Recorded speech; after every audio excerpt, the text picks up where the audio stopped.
I'm running for city limits over here in the 17th district. I'm with my buddy Joe Liptak. We're a two-man team. We're campaigning against everybody. We're asking everybody to surrender. How about it, Joe? Yeah, you better believe it.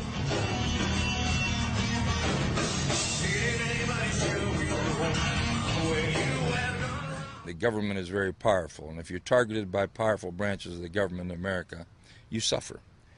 A lot of people don't want to believe that. They don't believe that until their life and their freedom is in jeopardy. I could have had a pardon.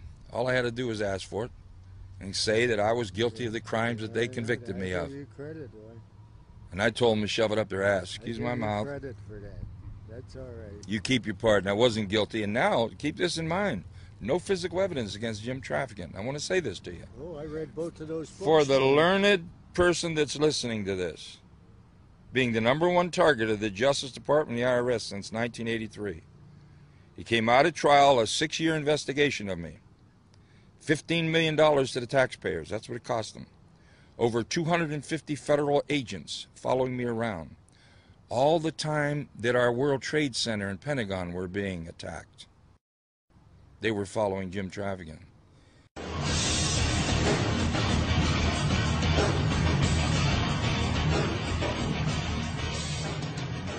They voluntarily admitted at trial that they made no tapes, audio or video, on Jim Traficant. Now, if you believe that, then I've got some swampland in Florida. And the reason is very simple. It's like a former Secret Service guy, Mike Robertson, said. Traficant committed no crimes. And he could have used all their boxes of tapes against them. They're all exculpatory. And that's where it is. And now it's coming out to pass, where several people admitted they were pressured to lie.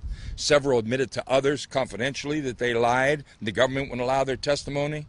Now a juror is very upset because he wasn't able to hear the testimony of those people.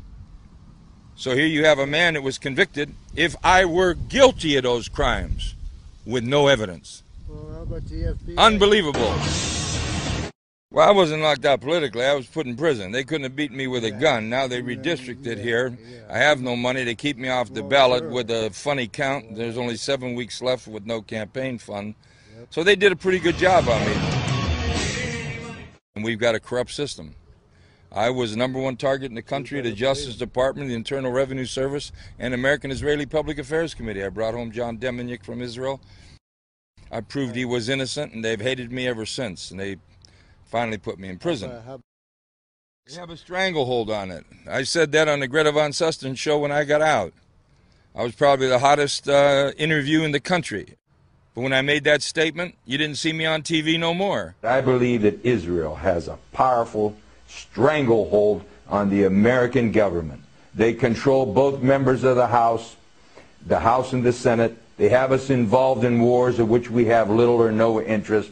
Our children are coming back in body bags. Our nation is bankrupt over these wars. And if you open your mouth, you get targeted. And if they don't beat you at the poll, they'll put you in prison. All right, explain to me what you see as, why you target or why you have a grudge against the Israelis. The grudge is not necessarily a grudge. It's an objective assessment that no one will have the courage to speak about. They're controlling much of our foreign policy. They're influencing much of our domestic policy. Wolfowitz, as Undersecretary of Defense, manipulated President Bush #2 back into Iraq. They pushed definitely to try and get Bush before he left to move into Iran. We're conducting an expansionist policy of Israel, and everybody's afraid to say it. They control much of the media, they control much of the commerce of the country, and they control powerfully both bodies of the Congress. They own the Congress. Are you an anti-Semite? No, I'm not. That's exactly what they're going to say, and I expect that. What I am is an American. You see, I think America comes first, and we have a one-sided foreign policy in the Mideast. But when I made that statement, you didn't see me on TV no more. Now let's just think about how powerful they are. Look at all the talk show hosts. Some are very conservative, some are very liberal. They're diametrically opposed on every issue, but they all sing out of the same hymn book on Israel because they control our government, they control our media, they control the finances of this country. And I'm not anti-Semite. I'm not against Israel. I think Israel, in their aggressiveness, is going to end up hurting their country in the long run. But America has gone too far now. We haven't been objective in the Mideast. We've invited and we have in fact imported terrorism to our shores over our policies. This whole apparatus to push this notion that 9/11 was Al-Qaeda. I really don't want to get into all that except to say this. The more I read about it, the more troubled I am. On or about the time that 9/11 occurred, I was beginning to get a lot of information about 9/11. The next thing you know, I was indicted and hauled away. But there's some real questions I have on building number 7. There's some real questions I have on building number 7. Some real question I have on the volatility of jet fuel being able to cause such structural damage to such steel girders, and I just have some real doubts. And from my people will say, Jim, you're just so negative about the government that you're always looking for the dark side of it, and really I'm not, but there's some real troubling questions about 911. So as an old sheriff, I always looked at an incident from one angle. Who benefits? And I'll tell you something, I don't like what I see, and I'm reluctant to even say what I see, because I've been branded so damn bad, I'm like a Texas steer. Look, the first 2 spies we had moved America to re-attack Iraq. The last 2 spies that were just released by the Obama administration literally just turned loose from prison, saying, yes, they spied, but they don't think their intentions were bad. They were manipulating America to attack Iran. Now look, Israel's used us like a whore over there. And the Arab people over there hate America. It's just a matter of time till our policies started to import these tragedies. How could they fight? They're like the old Indians. Well, that assumes they did it, though. Let's say this. I'm not assuming anything. Let's say this. How could the Indians fight cannon and repeating rifles with bows and arrows? So they had to become terrorists. It's assuming they did. Kill you in your street, kill you in your sleep, attack you, surprise you, ambush you. You don't still think that, though, do you? The Vietnamese and the Japanese would have come over here and done the same thing. Hear me, though. Hear me. These nations that are bitter against America, they have no military might. They have only one way to fight. And the only way they have to fight would be through terrorist acts. But I think some of these terrorist acts might just be perpetrated by other people who want to see America then retaliate against the so-called terrorists. So I have my doubts about this whole thing. I always look to see who benefits. And I have one thing. Israel has certainly benefited over there. Now, what's next? You know, Lebanon's whacked. Iraq is whacked. Afghanistan, we got our guys dying now in Iraq. And Afghanistan, they're coming back in body bags. What's next? Iran? Syria? Is there going to be anything left? Egypt over there singing out of the same book as Israel. They're scared to death. But if you're a Palestinian throwing rocks across that Gaza Strip and West Bank, how do they fight those machine guns and automatic rocket launchers that the Israelis have? I was there when Wellstone was there, yeah. Wellstone had a courage about him, and he wasn't afraid to speak out, and I admired him for that. Use of force right now, which is what the resolution before us calls for. In the midst, you got to be very careful. The government is very powerful, and if you're targeted by powerful branches of the government in America, you suffer.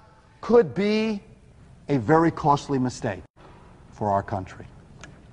A lot of people don't want to believe that. They don't believe that until their life and their freedom is in jeopardy. It's just the policies have gone wrong. It says the Congress shall coin the money, and we don't. We have an independent entity. International bankers control our money. Let's tell it the way it is, with powerful hands that reach in on it, number one. Number two, we have a trade policy. The Constitution is clear. Congress shall regulate commerce with foreign nations. Regulate absolutely means that the different variables of economic activity have to be quantified and adjusted to provide us with an opportunity. Right now we have a $750 billion trade deficit. Forget the budget deficits. Now, there was no mightier nation, hear me, than the Soviet Union in one regard. That was a dictatorship, totalitarian. That KGB and that government, you'd come up missing if you opened your mouth. But when that economy got so bad, the opposition was like the wind, and you can't stop the wind. And Soviet Union fell apart. Don't think that cannot happen over here. You're going to see states that are going to start saying, we're tired of sending our money to Washington, D.C. I'm coming out with a book. My book is called America's Last Minute Man. I was known for my little statements on the House floor. That 1 minute speech. And I projected a depression to turn of the century. And it lasted a little longer because the Clinton administration was very lucky. You had the computer internet explosion, and everybody's buying a new computer every 30 days. And it's sort of like the old Barbie doll effect with Mattel Incorporated. It just kept generating and generating. Then it ran out. Now everybody got a computer. Everybody's got a television.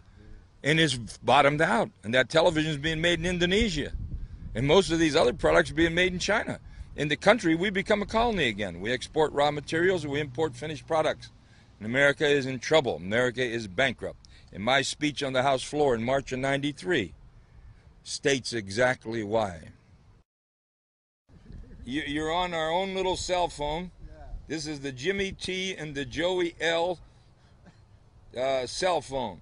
Right. How you doing? Not as good as you. Hello, American Bandstand.